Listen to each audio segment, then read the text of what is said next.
Sí se lo escucha. Ya.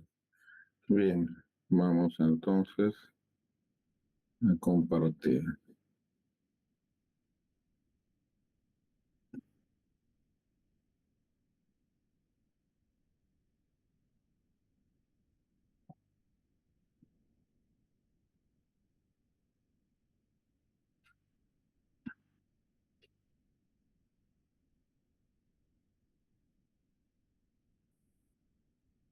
¿Están viendo la carátula? Sí se ve, profesor. Sí, ya. Entonces empezamos.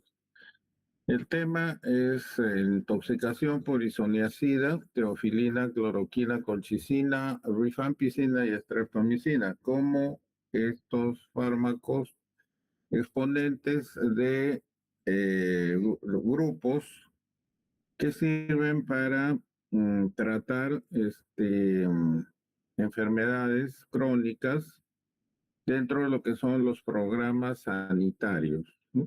Por ejemplo, isoniazida para la tuberculosis. En el mejor de los casos, si la tuberculosis es sensible, el tratamiento es por 6 meses. Puede haber alguna situación como presencia de cavernas y se puede ir un par de meses más a 8, pero todavía dentro de lo que es sensible. El tratamiento, la infección, y pues remite y ahí queda. Pero puede haber una situación en la que no es sensible y se tiene que prolongar por mucho más meses e incluso años. También la figura es que la tuberculosis tiene recaídas porque toman inadecuadamente el tratamiento, ¿no? Entonces el mal paciente o el paciente que ignora y que no se le da la información adecuadamente, eh, tiene esas características y es pues un paciente que no toma en forma regular el medicamento y que lo toma a diferentes horas, que se olvida. Y hay pacientes que no hacen caso, no sabemos la razón, entran en un estado de negativismo, de rebeldía o pues también a veces como de querer contagiar a más personas, ¿no? De este problema, ¿no? Son situaciones raras, no bien explicadas y pues variables, ¿no? Entonces, es eso. Acá la intoxicación sería aguda, subaguda y hasta crónica o de por vida. El caso del uso de teofilina, por ejemplo, o de medicamentos para los asmáticos, ¿no? Entonces, usted es asmático y va a tomar no por una semana, sino por muchos meses, ¿no? Años o luego le retiran en el mejor de los casos. Y, por ejemplo, cloroquina es un exponente del tratamiento para malaria. En la malaria, pues tiene un máximo 2 semanas de tratamiento, pero en la zona endémica las personas se enferman 5, 6, 7, 10 veces les da malaria, ¿no? En la zona endémica. Hemos tenido pacientes, que tienen el antecedente de haber sufrido 5 veces malaria y tienen alterada su función hepática y nosotros tenemos que iniciarle tratamiento para HIV-Sida, por ejemplo. Y arrancamos el tratamiento con valores de enzimas hepáticas altas, pero empezamos a chequear y vemos pues de que se normalizan o bien no suben tampoco, e incluso bajan. El detalle que hablamos en la mañana en la otra clase acerca de las bondades que tiene el agua, ¿no? Entonces, increíblemente, estos pacientes no toman agua. Es una generalizada la idiosincrasia de tomar muy poca agua. Y el agua, tanto a los riñones como al hígado, le favorece muchísimo la mejora de los marcadores enzimáticos, de los valores de laboratorio, y eso se da pues por todo el proceso de absorción. Isoniazida es tóxica, todos los medicamentos son tóxicos, por lo que tenemos que utilizar siempre la dosis menor y por el menor tiempo posible. Hay situaciones como estas que hemos descrito que es por semanas, meses y hasta años. Y sí, pues he tenido una paciente que cerca de 20 años ha estado en tratamiento con streptomicina, con un tratamiento específico, especial, ya no para tuberculosis sensible. Recuerdo que la conocí cuando tenía 14 años, la paciente, allá por el año 98, 97. Luego me fui yo al extranjero, a otros hospitales, regreso el año 2018 nuevamente a esa plaza y la veo que consulta por otro motivo ya en medicina interna, ¿no? Y cuando le hago los análisis, le pregunto y le digo, ¿y cómo fue? ¿Cuántos años realmente tomaste? Si ella me dice, abandoné, me han dado 3 veces tratamiento para tuberculosis multidroga resistente y le digo, ¿sanaste? Sanó. Increíble, ¿eh? Sanó la persona, le hice en ese momento el chequeo respectivo con análisis, pruebas biológicas un poco más profundas y la paciente tiene los marcadores dentro de los rangos normales y está beca negativo.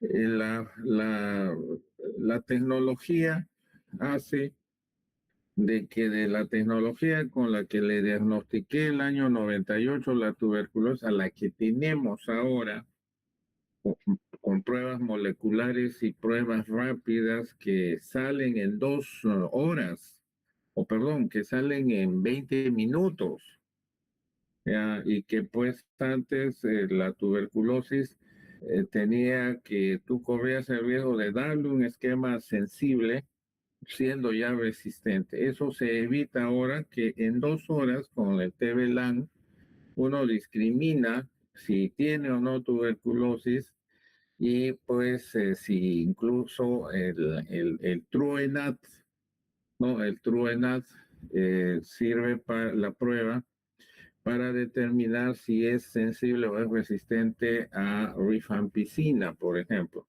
Entonces, la situación tecnológica es grande.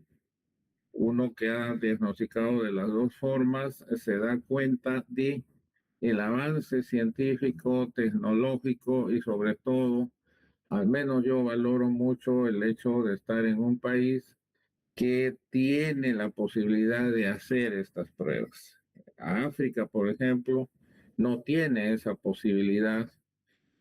Tiene las pruebas también, pero por donación de países extranjeros, situación que no es la nuestra. Entonces, antes se veían los servicios abarrotados de personas que tosían, botaban sangre con la tos, a flacos, adelgazados. Ese escenario ya no se ve hoy. Hoy la persona está totalmente normal y tiene tuberculosis. Incluso hay una tuberculosis en la cual no tose la persona porque tiene una presentación atípica, sobre todo cuando la persona tiene enfermedades inmunodeficientes o por inmunodeficiencia, ¿no? Llámese cáncer o llámese infección HIV, SIDA. Entonces, el comportamiento es otro, pero también la forma de diagnosticar que tenemos es otra. Lo que no ha variado mucho es la forma de dar el tratamiento, ni ha mejorado la forma de sospechar la toxicidad. Lo agarro a cualquier médico y le hablo de toxicidad aguda, subaguda y crónica en estos casos, y tarda en darse cuenta que son esquemas de tratamiento por semanas, meses y años, ¿no? Igualmente el caso del tratamiento para brucelosis, que dura 1 mes y medio. El médico que no sabe y que es frecuente le da tratamiento por 1 semana y ese paciente no va a mejorar. Y son exquisiteces de tratamiento, ¿ya? Y no todos los médicos tienen o agarran el diagnóstico o lo entienden el diagnóstico. Entonces, hay que ser conscientes de eso, ¿no? Entonces, y son los casos. Igualmente, colchicina, por ejemplo, para el tratamiento de la gota, no es por 2 días, va a ser por meses o años, ¿no? Estoy como se revisó en la mañana, estos medicamentos en conjunto producen una toxicidad potenciada entre ellos, ¿no? Y pues muchas veces se incurre en el cóctel. Cóctel se le llama al uso de más de 3 medicamentos, eh, o perdón, moléculas pueden estar dentro de una pastilla. Antes, por ejemplo, se tomaba 12 pastillas juntas. Ahora se toman dos, pero ahí hay 6 moléculas que son igual de dañinas. Hace poco, una alumna mía, médica, por no protegerse con el respirador en un paciente tuberculoso atendido en la sierra de Ayacucho, agarró una tuberculosis con unas características que le produjeron en menos de un año una caverna de este tamaño. Y a ella, por ejemplo, siendo sensible, se le ha tenido que dar un esquema de tratamiento hasta por 8 meses. Y ha seguido teniendo problemas y se está pensando en tener que operarla de pulmón para poder cerrar esa caverna. Imagínense un espacio de este tamaño en el pulmón. Solamente será suficiente dar tratamiento, ¿no? Entonces, ahí tiene que entrar también la cirugía para solucionar estos problemas, ¿no? Entonces, es bastante imbricada, compleja la terapéutica que se da, no solamente con medicamentos, con dieta, con estilos de vida saludable, con cirugía, etcétera, etcétera. Entonces, ese es el enfoque. La toxicidad de isoniazida, hablar de isoniazida o INH es sinónimo de peligro, de toxicidad si es que nos pasamos de las dosis. La isoniazida inhibe la piridoxina fosfoquinasa agotando el GABA cerebral y provocando convulsiones refractarias, o sea, algo así a la usanza del estatus epiléptico. Acaba una convulsión y empieza otra, acaba y vuelve a empezar otra, ¿no? Y refractario en el sentido de que no le sirve el tratamiento, o si le sirve por un corto tiempo, ¿no? ¿Qué más produce isoniazida? Acidosis metabólica con anion gap. El anion gap es lo que marca la gravedad del disturbio metabólico. La acidosis láctica severa es secundaria a la crisis convulsiva. En la crisis convulsiva hay hipoxia, hay anoxia, hay shock, hay disminución o ausencia de perfusión. Perfusión es de que llegue la sangre con el oxígeno a la célula, ¿no? Entonces, eso es el punto mayor que interfiere con la homeostasis y la oxigenación de la célula. Y es una interferencia metabólica directa. El antídoto específico es piridoxina, vitamina B6, ¿no? La piridoxina se le da mensualmente, todos los días, una tableta de 50 miligramos para contrarrestar la potencial toxicidad de la isoniazida. Entonces, hay otros esquemas hasta por vía endovenosa, incluso, pero trabajando con el dosaje laboratorial por suero, ¿no? Y eso es bastante específico y revierte el estado epiléptico además, ¿no? En el diagnóstico diferencial de la intoxicación por isoniazida debemos distinguir pues cómo afecta al cerebro, al encéfalo, de una meningitis, de un estatus convulsivo idiopático. Lo que yo les he descrito se parece al estatus o estado convulsivo. ¿Ya? Y uno dice idiopático, no sabemos la causa, sí sabemos la causa, sino que no la olfateamos, porque no pensamos en lo que vuelvo a repetir, el diagnóstico diferencial de lo toxicológico, de lo infeccioso, de lo reumatológico, inmunológico, ¿no? Entonces ahí está como en un abanico, pero no se prioriza de que si es refractario no vas a encontrar una bacteria, no vas a encontrar un parásito, no vas a encontrar nada. Entonces, ¿qué es esto? ¿Qué hay?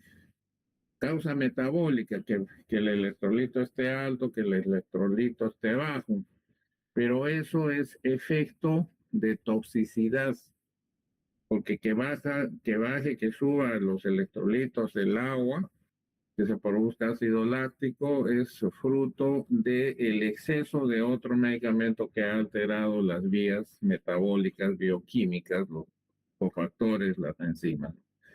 Entonces eso está claro de entender y de interpretar.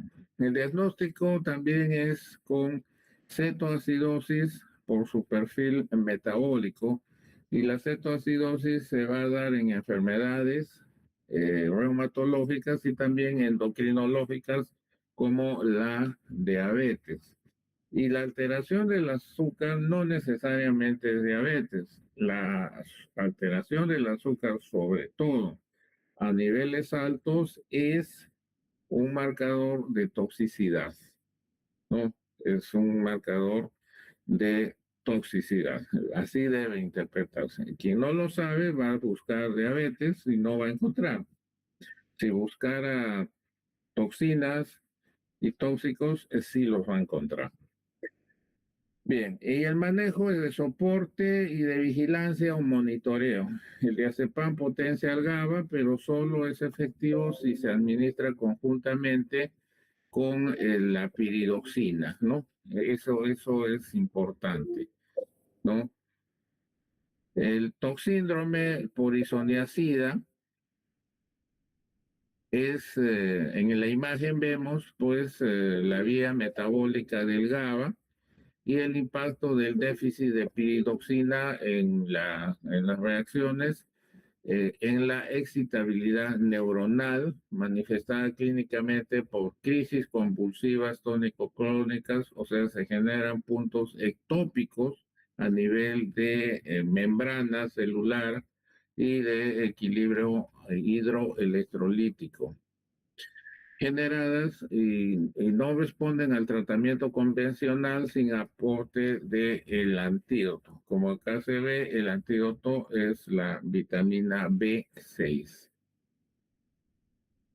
La teofilina es un medicamento antiguo, clásico, muy problemático, si es que no tiene control. Como vimos, tiene que ser reajustada la dosis, tiene que calcularse, tiene que evaluarse y la primera dosis de repente tiene que disminuirse, ¿no? Porque si es dosis dependiente, se va a llegar a saturar un número de gramos o de miligramos, ¿ya? Y eso satura e intoxica. Entonces, ese dato hay que considerarlo para interpretar la intoxicación, la toxicidad. La teofilina produce tormenta de catecolaminas, una liberación masiva de adrenalina y noradrenalina, causando agitación, temblores y taquiarritmias. Yo lo he visto en pacientes pediátricos, en las UCIs pediátricas, y siempre le he tenido mucho recelo a esa molécula. Encima, su presentación generalmente es en jarabe, ¿no? Y pues el jarabe es muy problemático, es muy riesgoso de manejar.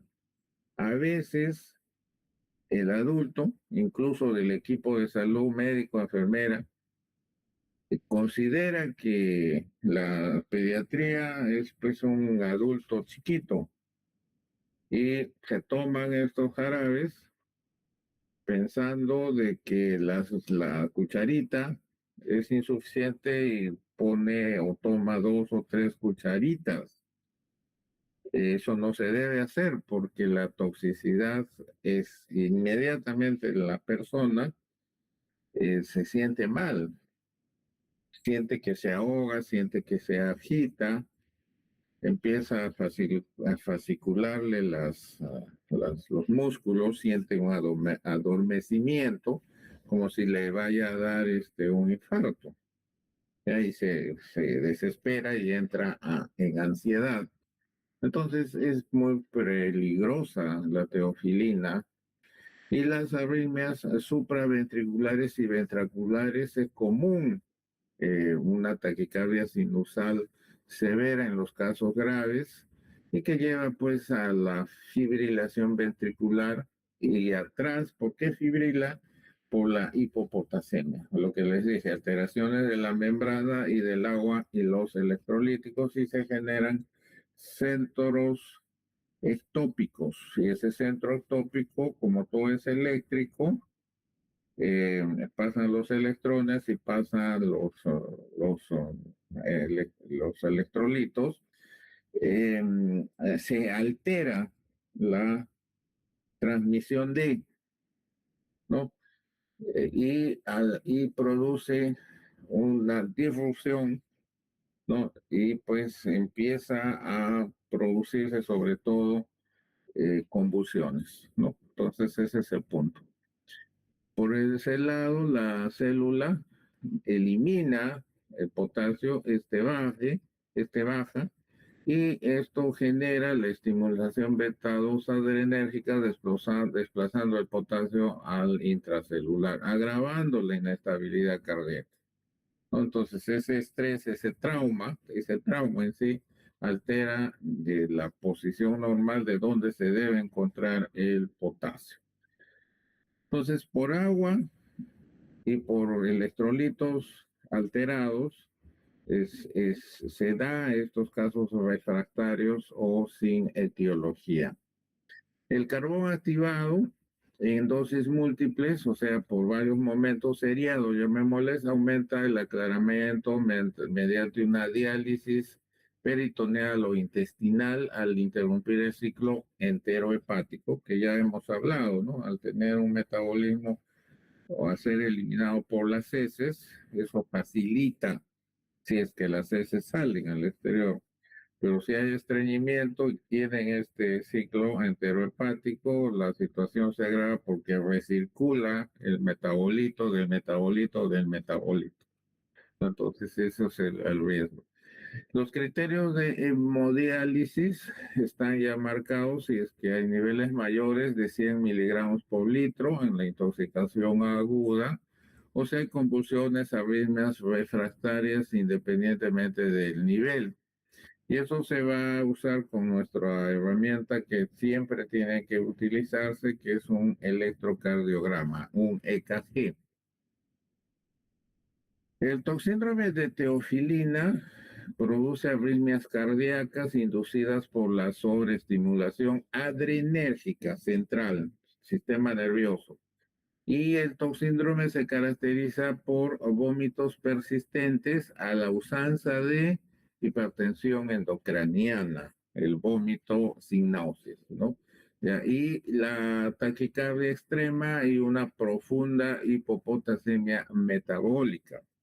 Ya, entonces, el, el nivel del potasio, sin necesidad de hacerle un análisis, se intuye por el trazado del electrocardiograma, ¿no? Entonces, el electrocardiograma se convierte en una herramienta valiosísima, como ustedes ya vienen escuchando a lo largo de las clases. Cloroquina es tóxica, es parte del esquema de tratamiento para malaria bloquea los canales de sodio y potasio, o sea, lo más crítico, lo más delicado y lo más difícil de controlar, va a alterar el medio interno. Actúa como un potente estabilizador de membrana, la cloroquina, ensanchando el QRS y prolongando el QTC de forma drástica, ¿no? Y produce esta alteración, inestabilidad cardiovascular precoz, colapso circulatorio, shock, que puede ocurrir entre 60 a 90 minutos, 1 hora y media, tras la ingesta de dosis masivas de cloroquina. Entonces, el esquema de malaria es contando las pastillas y verificando que tome. No se le da todas las pastillas juntas, salvo que tenga alguna característica, grado de instrucción, que entienda la dosis, que esté acompañado, que viva cerca del establecimiento de salud, etcétera. El, el rol del diazepam intravenoso en dosis altas antagoniza ese efecto cardiotóxico y reduce la letalidad al actuar como un cardioprotector indirecto. Cloroquina, como hemos visto, produce cardiotoxicidad, ¿no? Cardiotoxicidad. Y la epinefrina como vasopresor, ¿no? Como que el vaso se contrae y eso hace que aumente la presión. Es el agente de elección para convertir la depresión miocárdica. Este es el miocardio, el músculo del corazón, y se contrae y tiene al contraerse la fuerza de impulsar la sangre del corazón hacia el resto de órganos. Entonces es esa la función necesaria. Y la epinefrina, como vasopresor, ayuda a este déficit causado por la toxicidad, ¿no? Y la hipopotasemia como marcador. La severidad de la hipopotasemia se correlaciona con la dosis ingerida y con el riesgo de mortalidad, porque de alguna manera el potasio se depleta, o sea, baja a tal nivel que ya no se intercambia con sodio y con agua.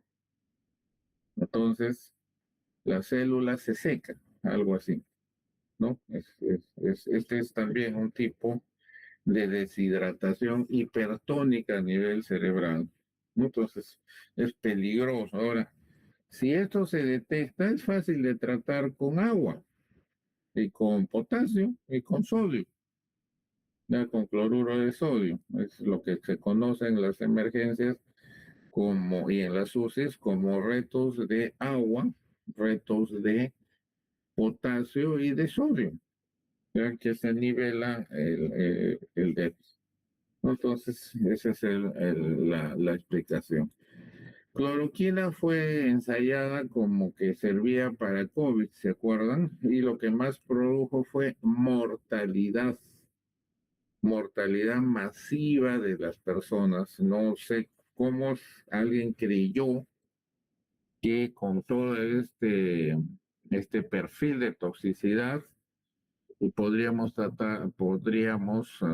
utilizarlo como antiviral para el coronavirus, ¿no? O sea, mire, con tanto prontuario, antecedentes, llamémosles, con tantas características y tener tal facilidad para generar toxicidad, como lo usan en una enfermedad que no se sabía la etiología, ¿no? Entonces, sí, pues no, al menos no estoy enterado tampoco de cercanamente del trabajo. Ahora, lo que sí le escuché en esa época del coronavirus es que cloroquina, o sea, el coronavirus tenía una característica que si tú actuabas y podías bajar inflamación, o estabas antes de que se dé la tormenta llamémosle de catecolamina de alguna manera, ¿ya? Pues quizás basado en eso, vieron alguna utilidad. Hay algunos reumatólogos que dicen que han tenido éxito, pero no pareciera porque no hay evidencia de ello, ¿no? Entonces, bien difícil. El toxíndrome de la cloroquina es una emergencia cardiovascular de progresión rápida hacia el shock cardiogénico y arritmias ventriculares letales, torsades de Ponté, eso se llama así.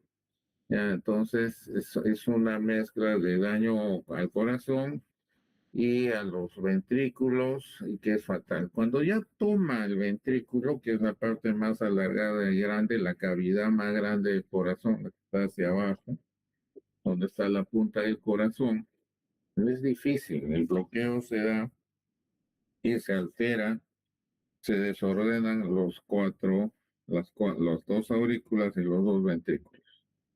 Entonces eso genera que falle la bomba y que no llegue el oxígeno a la célula. Eso es shock. Eso se denomina shock o el falla de la perfusión. Y quien genera es este medicamento.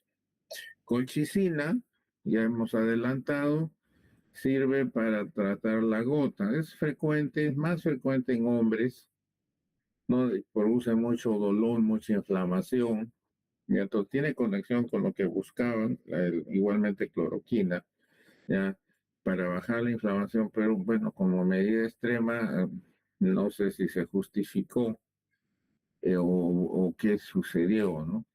Y se une a o sea, inhibe la mitosis celular, la colchicina, o sea, actúa a nivel de los ácidos nucleicos y se une a la tubulina, impidiendo la formación del uso mitótico y deteniendo la división en todos los tejidos.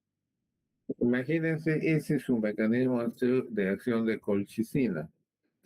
Yo tengo mi promoción de colegio de la secundaria, son empresarios, hay de todo, profesionales, generales, etcétera. Ellos se divierten, gozan de la vida, comen en exceso parrilladas, chorizo, cerveza, alcohol y tienen gota. Entonces, difícil pues que un hombre con esas características haga dieta, ¿no? Y pues la colchicina, miren todo lo que hace con el mecanismo. Entonces, es mejor a veces no decirles todo lo que genera a nivel celular, está alterando la mitosis, la división celular, en todos los tejidos, ¿no? Encima, gotoso se hace alguien mayor de 45, 50, 60 años, que come dieta rica en colesterol, parrilla, asado, vino, cerveza, ¿no? Entonces vean ustedes todo ese escenario. Entonces, mayor razón para que haya un escenario propicio para las intoxicaciones. Pero no acaba ahí la maldad, digamos, de esta molécula, o no, la toxicidad, más que maldad, la toxicidad, y genera aplasia de médula ósea, produce neutropenia severa y trombocitopenia, baja el número de plaquetas y de neutrófilos, o sea, está agrediendo dos series, ya la blanca y la de la coagulación. En la fase 2 son las principales causas de muerte por sepsis y hemorragia. Por ejemplo, nosotros para iniciar Targa, que inmunosuprime y luego se levanta la inmunidad, tenemos que tener plaquetas en valores normales o muy bajitas que no vayan a producir algún estrago. Y como que se inmunosuprime y pues entra lo que ustedes quizás han escuchado, el famoso síndrome IRIS, que es el de reconstitución inmune, ya, pero que es como que te bajan las defensas, ahí te puede agarrar cualquier infección nueva o antigua que tengas en tu cuerpo.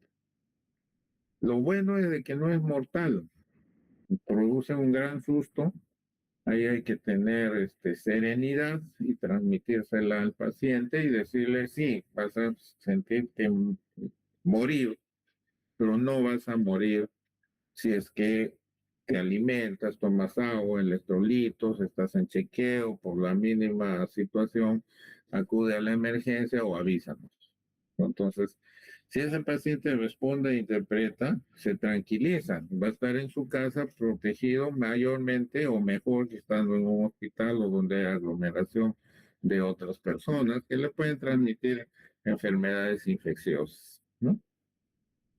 Acá, por ejemplo, como esta cosa es tan desordenada, tan crítica, alterado tanto, ¿quién entra a tallar? La hemodiálisis, ¿no? La hemodiálisis es un instrumento, es una medida heroica, cara, tecnificada, necesita de muchos médicos para hacerla, de cirujano cardiovascular, nefrólogo, endocrinólogo, infectólogo, etcétera, etcétera. Pero sirve, funciona, pero también hay casos en los que no funciona a pesar de todos los esfuerzos o de, como se vio antes en la clase de la mañana, todo depende del tiempo, de que tú diagnostiques temprano y también actúes temprano, ¿no? Ya que si el caso está avanzado, a veces no, por más que se dé todo el protocolo de tratamiento, no hay mejoría, ¿no? Al enorme volumen de distribución, más de 20 litros por kilo, las técnicas de depuración extravenal no son efectivas. Entonces, no es poca el agua que se saca y que se lava, digamos, o se desintoxica, ¿no? Entonces, acá, ¿qué entraría? ESMO. ESMO es otra posibilidad, casi ya sabemos cómo funciona. No, entonces hay experiencia, pero todavía no se protocoliza a un nivel, a gran masa, digamos, a gran medida, ¿no? La colchicina tiene una visión microscópica del arresto mitótico, o sea, bloquea el cuadro clínico, inicia con una gastroenteritis hemorrágica coleriforme que precede a una catástrofe multiorgánica, falla multiorgánica, perdón, acá nos estamos, ¿dónde estamos? Colchicina, ya. Ahí hay síndrome de distrés respiratorio agudo, falla renal, aplasia medular, shock. No tiene todas las características para producir aplasia medular. Significa que no hay células blancas, leucocitos, que son las células defensivas. Y ahí la médula no produce nuevos glóbulos rojos, no produce nuevas plaquetas, aplasia, o sea, como que se cerró la producción y eso pues hace que la persona a las 24, 48 máximo a la semana muera. Antes se va a sobreinfectar, ¿no? La rifampicina es muy importante, es valiosísima esta molécula para destruir al bacilo de Koch intracelular y tiene el síndrome del hombre rojo, le llaman, caracterizado por la coloración naranja rojiza de la piel, de la orina, de las lágrimas, del furor, de todas sus secreciones, incluyendo el semen o el líquido vaginal, ¿no? El flujo, el, el moco vaginal, las secreciones. Entonces sí se ha visto, pues sí, a veces cuando uno no tiene la práctica ni la sospecha, ¿qué cosa será? Pero uno le dice, por si acaso, no tendrás tuberculosis si estás tomando tu rifampicina. Sí. Si nos dice no, puede ser que estás en tratamiento con un dermatólogo.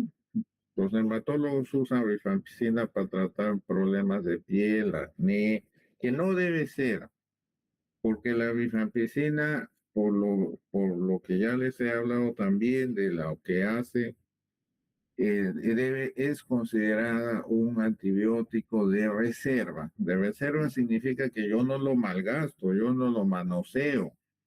Yo solo lo reservo para los cuadros difíciles de tratar. Sobre todo, ¿por qué es difícil tuberculosis? Porque el bacilo entra adentro de la célula.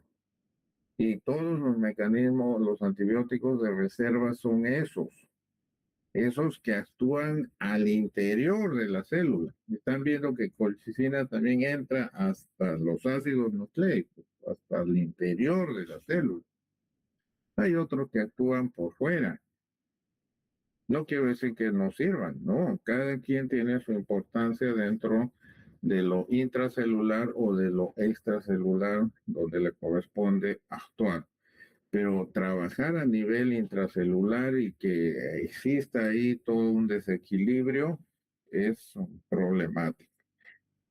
La tecnología ha hecho de que hoy en día hay ya buena cantidad de moléculas que actúan intracelularmente. ¿No? Son como 20, 25 ya y siguen apareciendo. El detalle está que todavía son un poco difíciles de manejar y sobre todo son muy caras por la producción. Entonces, que esto llegue en el corto plazo a la población en general está todavía lejano ese día. Pero sí, sí existen, en el país hay esas moléculas, pero como ya les hemos dicho, es pues para cierto grupo de personas que tienen la posibilidad de pagar, porque eso no lo ofrece un programa nacional, no lo va a ofrecer por el alto costo. Aunque también nuestro país tiene una característica interesante, ¿ah? El Seguro Social le paga la compra en el extranjero de una serie de medicamentos que son impagables por el bolsillo de una persona por más dinero que tenga. Una ampolla cuesta 17,000 soles y recibe 2 o 3 al mes. Ahí se va el dinero de los asegurados, ¿no? Y bueno, ha aportado toda su vida y bueno, algunos, digamos, tienen esa suerte de que les dan los medicamentos. Hay otros que más bien el sistema hace que ni siquiera le den lo básico. Entonces, sí, pues es una situación que no es pareja para todos, no porque alguien diga que no sea, sino son por las circunstancias, por la enfermedad, por el momento, por el hospital al que acudes. Si este es un hospital bastante complejo, que tiene la especialidad, que tiene las compras, que ellos hacen que se compren y que pues funciona el sistema, ¿no? Entonces, casos críticos, las personas siguen con vida y le seguirán estando con vida mientras reciban el medicamento. Por A, B o C razones, dejan de recibirlo, inmediatamente fallecen, ¿no? Entonces, ese es el problema. Luego, el, la rifampicina produce hepatotoxicidad masiva. Es de baja toxicidad aguda. Las dosis extremas pueden causar necrosis hepática centrolobular e ictericia, ¿no? Entonces, la ictericia, la falla hepática, son más que todo, la ictericia sí se ve, se pone amarillenta y con un tinte medio verdínico, medio rojito, medio rubí, y ya nos traduce de que ahí pues por la anamnesis está involucrada la toxicidad por rifampicina. Entonces, debe distinguirse de la ictericia verdadera observando la tinción de las escleras y las secreciones oculares, ¿no? Eso hace posible diagnosticar, ¿no? Entonces, la descontaminación digestiva, el lavado gástrico, el uso del carbón activado son efectivos si se administran, ya sabemos, entre la primera, la segunda hora, hasta la sexta hora post ingesta, ¿no? Hay que darlo a veces para incluso un poquito tarde, para no vernos en problemas médico-legales y aclararle al paciente que está viniendo tarde y que eh, podría ser que no haya un efecto, ¿no? O podría haber que también lo hay. Depende pues de la genética de las personas. El pronóstico es benigno, la mayoría de los casos se resuelven con soporte sintomático, el color naranja desaparece en 24 o 48 horas. El soporte de vida, el buen manejo hidroelectrolítico, los retos de potasio, de sodio, el uso de insulina, dependiendo del problema que haya, nos han hecho ver que pues si somos agua, el buen manejo del agua, del cloruro de sodio, que ahí hay sodio, y los electrolitos que se le agregan en el lactato de Ringer o en el potasio, ya, hacen pues, y también a veces hasta calcio, no es para el caso, pero en general desintoxican al hígado, así como la dieta rica en vegetales. Entonces, sí se ha visto gente que se ha querido suicidar, ¿no? Ya cuando la persona quiere y pregunta incluso, ¿cuál de todas esas pastillas? ¿No? Entonces, rifampicina sí es, yo diría, eh, que es bastante problemático, incluso más a veces que isoniazida, ¿no? Con fines, pues, de eliminarse. He visto pacientes en los que es rifampicina por la misma presentación de ser de 300 miligramos, ya, y las dosis, ¿no? La sobredosis es más fácil alcanzar, de ser alcanzada. Y pues puede o no puede llegar a una insuficiencia hepática, sobre todo si es que la persona recibe otros medicamentos y pues el que decide morirse, matarse, se mata pues. Y él intuye y deja de tomar agua. O sea, en un escenario propicio, se deshidrata. Primero deja de comer, hace un ayuno, algo así como una huelga de hambre que no come. Y ahí luego toma el veneno, o perdón, en este caso la rifampicina. La persona que de verdad quiere eliminarse, ¿eh? Eso también es una característica. El que no, el que está haciendo de repente algo de teatro, está queriendo llamar la atención, quiere manipular, es otra cosa, toma 3 pastillitas. Pero los que de verdad quieren eliminarse se toman 30, 60, 90 pastillas, 90 cápsulas. Y ahí ya viene en un proceso que la familia nos dice, no sé qué le pasó, toda esta semana no ha querido comer,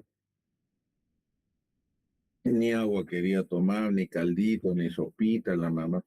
Entonces, ya, por eso que todos los intentos o algunas intoxicaciones, uno piensa y dice, pues tienen que pasar con el psiquiatra. Entonces, no es que todos sean locos y quieran eliminarse, porque también hay un escenario en que alguien de la familia, una tercera persona, les manipula la dosis.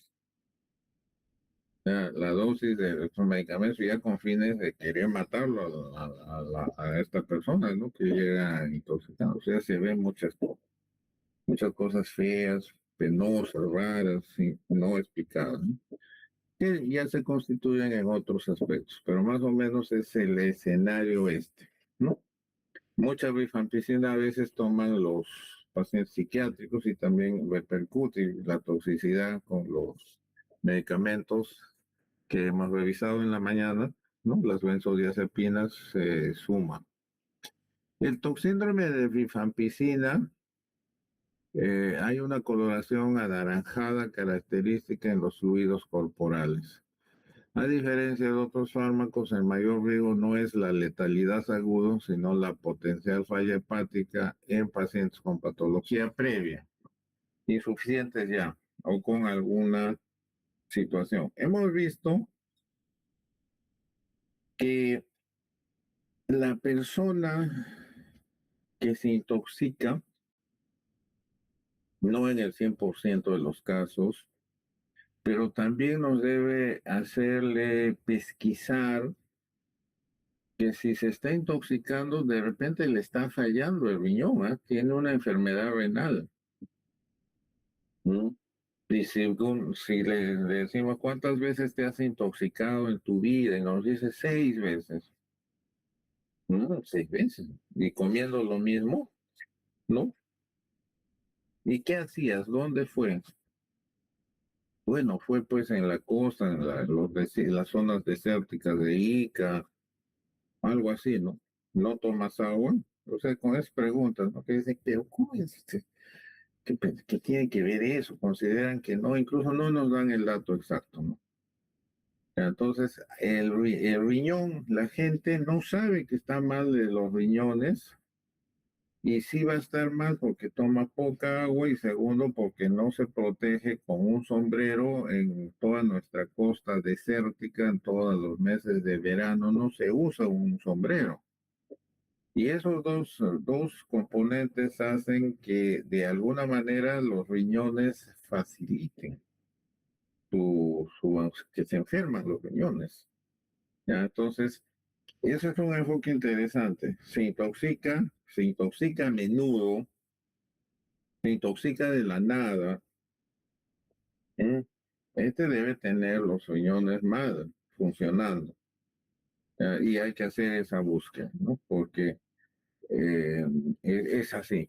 Hígado, riñón. Y existe un síndrome hepato de hígado renal. O sea, los dos trabajan bien juntos. Uno puede fallar y se expresa en el otro. O sea, en las intoxicaciones, ¿tiene que ver el hígado? Sí, en el sentido que está malo o está bueno. Igualmente el riñón. Las manchas en la cara, sean estas agudas o crónicas, tienen mucho que ver con los riñones. ¿Ya? Y el dermatólogo a veces no entiende y él sigue intentando ver otras zonas, pero cuando empieza a integrar con la embriología, de dónde proceden estos órganos, ve de que hay una asociación con todo lo que fue embriológicamente eh, sistema nervioso. Y el sistema nervioso es la piel y los ojos, la retina, y también parte de la formación de los riñones, ¿no? Entonces ahí está la explicación. Y también, como hemos visto en la mañana, hay que conectar los electrolitos con los toxíndromes, la toxicocinética, la toxico, la toxicodinamia, la, la, la, el componente individual para interpretar la enfermedad del paciente, ¿no? Entonces, rifampicina también se utiliza en el tratamiento de algunas enfermedades venéreas, ¿no? En ciertas dosis. Ya esos esquemas han salido porque se tiene que proteger a esta molécula, rifampicina. Y ahí es tóxica. Se ha visto y se ha hecho otra que sea un poquito menos tóxica, que es la rifapentina. Pero la rifapentina es igual o a veces más tóxica, dependiendo del estado funcionante hepático o renal de las personas, ¿no? Entonces, parecieran que son soluciones las nuevas moléculas, pero a veces no es así. O sea, la molécula está ahí, es mejor por una serie de características. El punto es qué hace esta molécula dentro de un organismo ya enfermo, ¿no? En lo que acá ponen en pacientes con patología previa, que el paciente conoce, o de repente que el paciente tampoco conoce que está enfermo de algo. Ya, entonces ese es el punto. La toxicidad, ototoxicidad vestibular, bloqueo neuromuscular, reversión con gluconato de calcio, nefrotoxicidad por acumulación, dializabilidad del fármaco. ¿Ah? Entonces, este esquema es streptomicina, es un aminoglucósido, igual es del grupo de los medicamentos que actúa al interior de la célula. Es parte del esquema de brucelosis, de tuberculosis. o sea, bacterias que son intracelulares y hacen todo el daño al interior de la célula. Esta es la más antigua de todas, pero conforme son más antiguas son pues más tóxicas, ¿no? Las nuevas, incluso el dar una, dos dosis, es todo un juego dentro de la toxicidad. Yo puedo dar 400 miligramos en un día, ¿ya? Pero no me puedo pasar de 400 miligramos. Pero yo puedo seguir dando la molécula varios días si no me paso de 400 miligramos, entonces en dos dosis, 200 cada 12 horas. ¿Ah? Y evito la posibilidad de toxicidad. Entonces se ha visto estos aminoglócidos que si yo les doy 80 miligramos dos veces al día, suman 160. Es tóxico, pero si yo le doy una dosis de 160 no es tóxico. Y viceversa, o sea, funciona en las dos vías.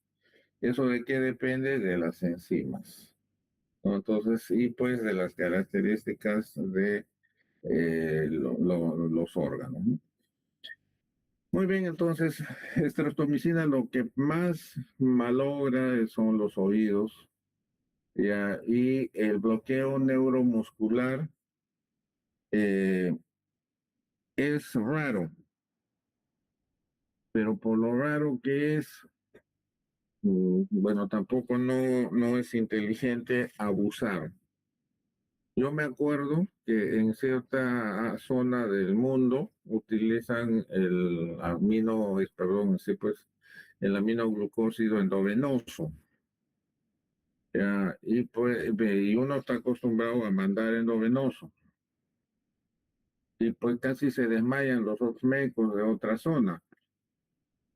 Pero la primera zona ellos tienen eso porque es rarísima la frecuencia, rarísima, es pequeñísima. Pero siempre se corre un riesgo que puede estar ahí el caso uno dentro del millón o los 10 millones de casos. Pero es bien raro, pero sí está descrito ese bloqueo neuromuscular. Lo raro es que es más frecuente en adultos que en niños, ¿no? Entonces se ve una cantidad fabulosa de dosis para los niños y no se ven afectados, y sí los adultos. Entonces son situaciones que expresan la, la fisiología de estos grupos etarios. El niño no es un hombrecito chiquito, tiene otra fisiología, ¿no? Y también nos debe estar faltando conocer a fondo. No creyera yo que todo esté siendo conocido dentro de lo que es la fisiología y la fisiopatología. Por eso sale lo que se denomina idiosincrasia, que no se sabe por qué sucede, ¿no? Entonces, está conectada esa idiosincrasia con la genética, ¿no? Pero con algo más que puede ser esta situación de la que estamos hablando. El toxíndrome de streptomicina tiene que haber, recordemos, la anatomía del sistema vestibular afectado.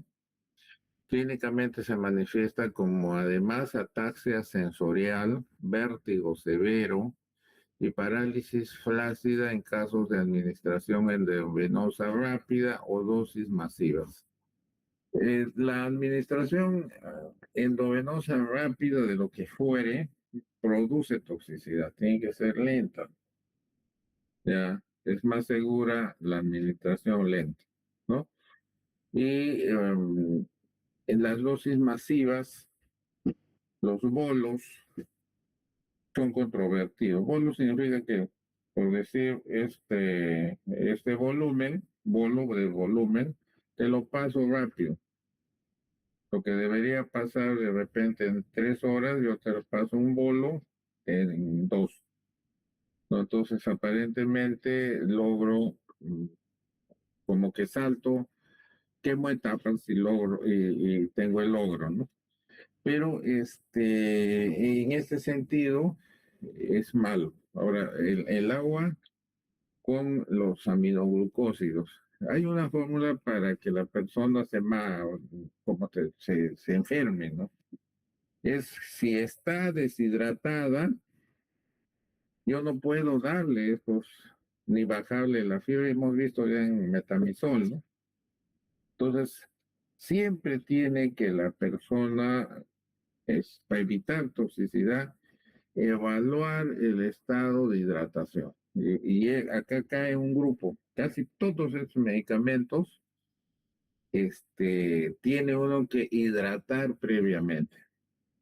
Les cuento, en mi formación como infectólogo, casi todas estas enfermedades, UTA, leishmaniasis, malaria, lepra, todas esas enfermedades así del trópico, necesitamos hidratar previamente a la persona y luego de que comprobamos que está hidratada, le ponemos en ampolla medicamentos altamente tóxicos. Eso reduce la toxicidad. Igual es tóxico, pero si era tóxico como 10, baja a ser tóxico como 2 o como 3. Solo el hecho de hidratar. Y ustedes lo van a comprobar en su vida profesional cuando vayan por la selva, en los hospitales de día, en el extranjero, en los hospitales de día, etcétera, etcétera, ¿no? Y también pues el hecho de que la persona no toma su agua,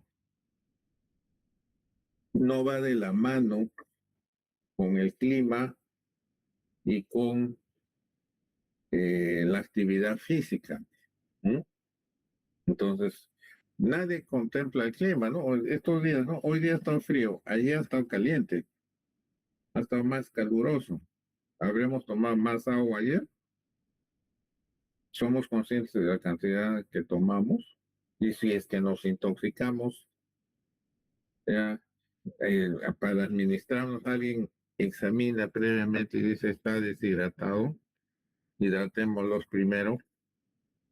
Entonces, sí, pues por eso también desde antaño al paciente se le pone una vía, ¿no? ¿Por qué a todos les ponen vía? Un cloruro y una vía. ¿Ya todos están en ayunas? No.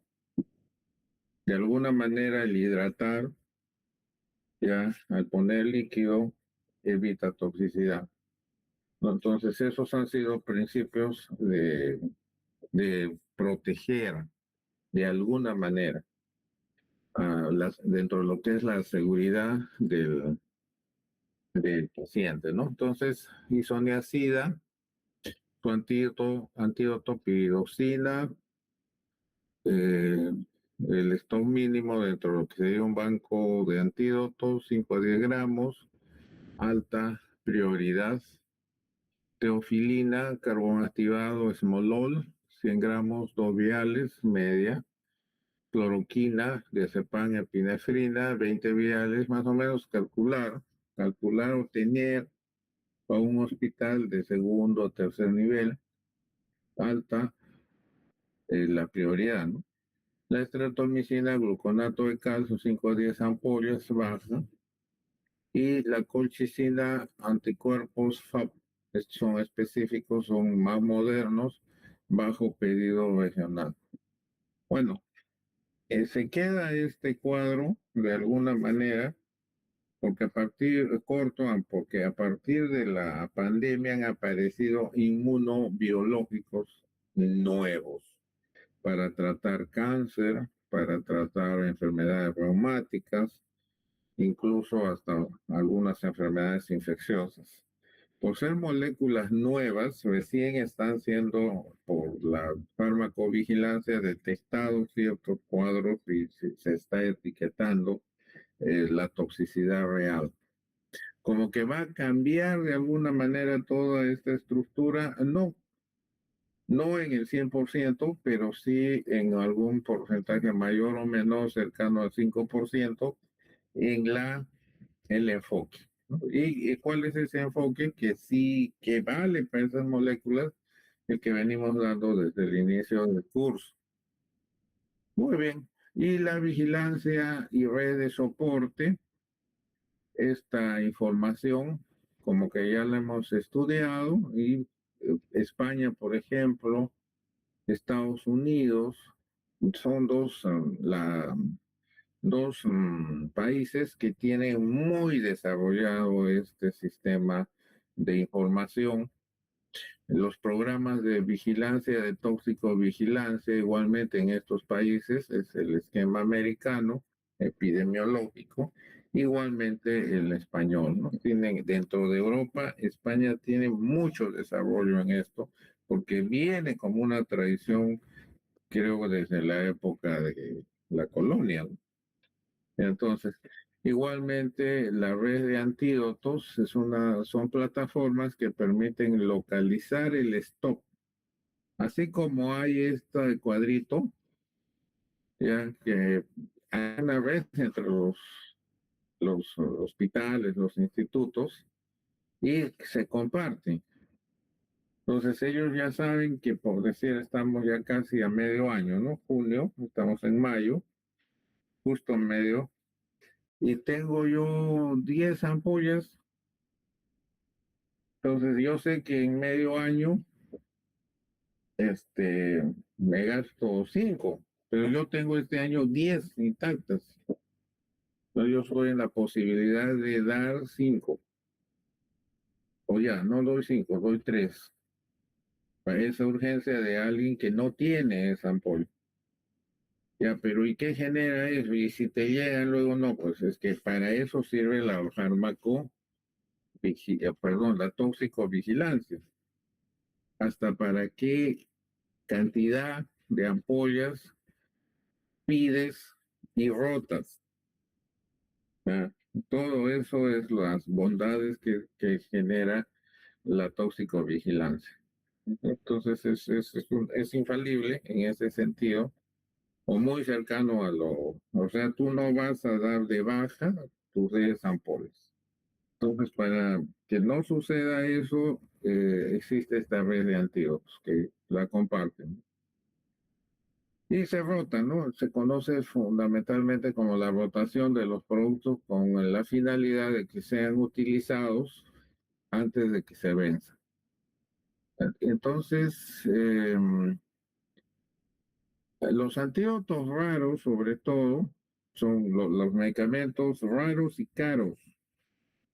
Ahora, no todas las intoxicaciones, pues usted o va a ser inteligente que usted compre. O sea, son caras, son difíciles de conseguir. Usted va a tener de cada 10, 20 ampollas, por ejemplo. No, no es así, tiene usted poco. Pero ¿cómo calculo ese poco? Por los casos que yo vigilo. Esa es la utilidad de la vigilancia toxicológica. Entonces, siendo estos programas que duran meses y años y que ahí está la información, como ustedes habrán visto en los establecimientos, ya, eso no factible hacer fármaco o, perdón, toxicovigilancia epidemiológica. Sí, sin embargo, no se hace porque no se le da el valor que tiene realmente y para qué sirve. ¿Para qué sirven? Siempre tenemos que preguntarnos para qué sirven estas cosas. Muy bien. ¿Tienen alguna pregunta? Acá es más que todo lo genérico de lo que son estos medicamentos, ¿no? Que es farmacología, así, más que toxicología. ¿Tienen alguna pregunta, estimados estudiantes? Bien. Si no hay preguntas, entonces nos vemos el día jueves de la próxima semana. Tenemos el local de 8 a 10 y nosotros empezamos nuestro examen a las 8:30. Les digo que esta clase me parece que no la tienen, se la voy a compartir. Voy a armar el aula también. Va a estar también en el aula. Su delegado les va a compartir. Yo les pido que estudien en el sentido de para que conozcan más que por el examen. El examen va a tener un valor de 20 puntos y estén preparados para todo tipo de preguntas, sobre todo casos clínicos, ¿no? Y sus toxíndromes, sus antídotos. Ese día también traen sus portafolios, sus carpetas, sus productos para dar una evaluación de todo ello. Al margen de que las fechas en las que entregaban los productos van a correr un poco en aras de que los cuelguen en el aula y también creo que tienen un drive, ¿no? Que supongo me lo van a, ya me lo han compartido, me parece. Actualicen ese drive. Muy bien, entonces nos vemos, estimados estudiantes, hasta el día jueves próximo. Gracias, profesor. Nos vemos, profesor.